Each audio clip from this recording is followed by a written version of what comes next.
Jai Ma. Ma Kali is my Ishta, and I am unable to spend much time, nor do I have an inclination towards Bhairava sadhana. So, this is a question I've received today morning. So, let me tell you, progress in Ma Kali path is itself a blessing of Bhairava. Whether you call upon him or whether he has never been in your thoughts at all, it is his blessing that you're able to progress in Ma Kali path. Any region, any part of the world, be it a geographical location or be it a simple life of a sadhaka, his house, where you invoke Shaktis, right? Ma Kali is always uh, this is one specific deity that she comes with her entire yoginis, bhutas, pretas, all the armies of ethereal beings are always there. It is Bhairava who gives the stability to that asan.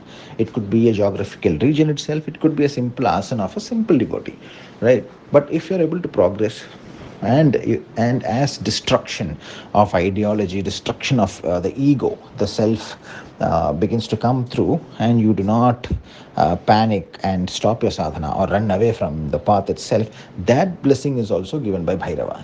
When the yoginis begin working on your specific kala chakra, everything begins to crumble. Usually people who might have intense knowledge but might not want to speak much on it, he will simply quantify it as destruction of your house, destruction of yourself, and all of this. But what it actually means is Brahma, when he loses his head, it is destruction of the self. He was in pain and he was shocked.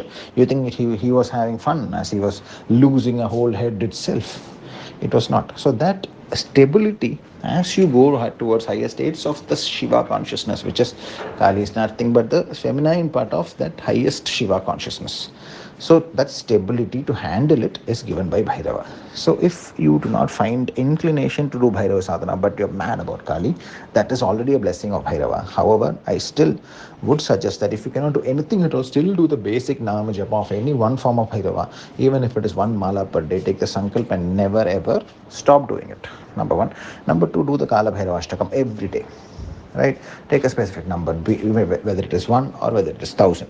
Do it every single day. These two things alone will continuously keep the grace of Bhairava on you, right? And if the Kali path has destruction of the self, destruction of the identified life comes through, and new openings towards completely different Kala chakras that begins to open up in your life, please understand it is Bhairava who is going to keep you steady on that path without panicking and running away, right? Many people stop the sadhana of Kali majorly because that Bhairava Tattva is not able to hold you on that path, right? So without Bhairava, there is no Kali sadhana. It will not last because that destruction of the ego will become too scary for you and you will quit.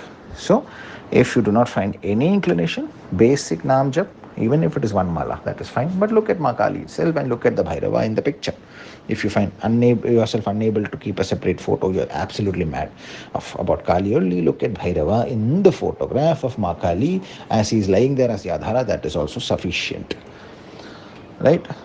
Because as you go higher, you will find that every other form, including Bhairava, you will not find the ability to sit and do the sadhana off, and you can only see Kali. That state will come for every Bhairava sadhaka to one life or the next life, and or for Kali sadhaka to be in the same life itself, it will begin to happen. If that is the intense form that you're running after, it will happen.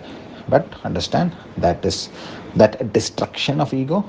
It is the umbrella that protects you from the shock of it, from the panic of it, is Bhairava. Because her own ethereal beings, her own yoginis, when they start sitting on your asan, it becomes a lot of energy. That is comparable absolutely to Brahma losing his head. It is that painful. So the stability comes from Bhairava. Jai Ma.